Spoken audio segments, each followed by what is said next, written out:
One thing that I found that helped me succeed in academia is having the right mindset. Because if you don't have the right mindset in academia, you will get worn down. And that is what started happening to me at one point in academia because I was just getting into it. And as I said in previous videos, I remember what my academic journey was like. So because of that, I wanted to give the students an experience that they would enjoy, plus also being understanding of everyday needs. And I say that to say because when I was going through all of my academic journey, when I was graduating from my undergrad, I was pregnant with my son. When I was getting my master's degree, I had a toddler. And when I started my PhD, I had a kindergartner. So I had to learn how to navigate through that. And as I did, I realized that sometimes I'm not going to meet the deadlines. I'm not going to meet the dates. I'm not going to get everything submitted on time. Why? Because my son had activities. He had baseball games and birthday parties and you name it, he had it. Karate, events at school, all kinds of things. Plus, I was working full time. And I'm very understanding of that. So I bring that into my classroom because I know if I have the right mindset for my students, then that same mindset will pour onto them. At least I believe. Because if you have a positive mindset and you're understanding, you don't have to be crazy lenient. I know at times that I was, and I paid for it at the end, but I adjusted and made shifts into how I ran and taught my classes. But because of having a positive mindset, I was able to be very empathetic with students. Even if they said their homework got eaten by the dog and the car ran over their laptop got ran over by their lawnmower. Crazy things happen. Maybe not those, but I know crazy things happen. And sometimes, unfortunately, all the time, life doesn't stop because you have some traumatic experience. Or you may have went to work, and I know this happened to me. I would go to work a full 8 hours. Plus, I was driving for work. So driving pretty much a full 8 to 10 hours per day. And then also picking my son up, having to help him with his homework, fix dinner, get him ready for the next day, possibly have baseball practice, football practice, or whatever sport he was into at that time. And I wake up and do that again. And so by the time 10 o'clock at night, I was beat. I was tired. So I'm very empathetic to people because I understand what it's like. And it takes you having that understanding of how to conduct your classroom to really maintain a level of autonomy and a level of grace for your students, as well as a level of respect. And that grew for me over time. My mindset wasn't always the greatest at all. I can tell you, like, I was once called the worst traveler in my friend group to travel with. That was years and years and years ago. Like when I was 18, maybe 20, early 20s. But still. And I adjusted and I learned and I changed. And just like with students, every term, every semester, every quarter, whatever you have, every 5 weeks, 8 weeks, how many classes, you have to have that mindset to deal with that. And a lot of times, being an adjunct is just supplemental income for some. Some people do it as a full-time job. Some people teach at multiple schools. You have to have the mindset to be organized and to keep yourself together. How do you do that? Create a schedule. Just like you would email that syllabus out or make sure that syllabus is posted. You have to create that syllabus.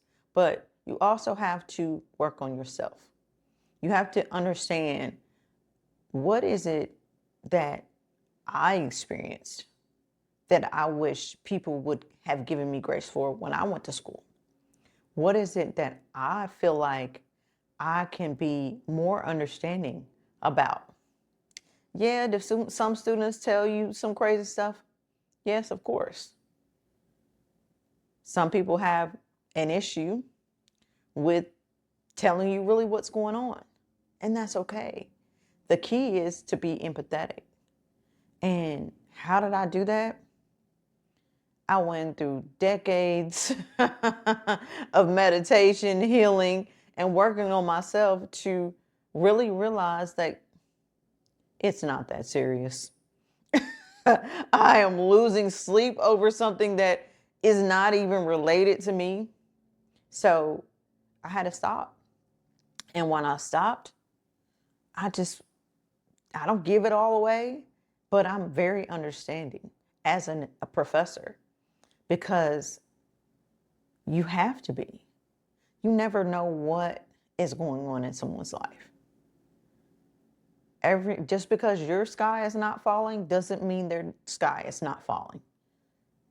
It could be anything. Some people don't want to tell you what they have going on in their life. But those students that do reach out, check on them. You would want somebody to check on you.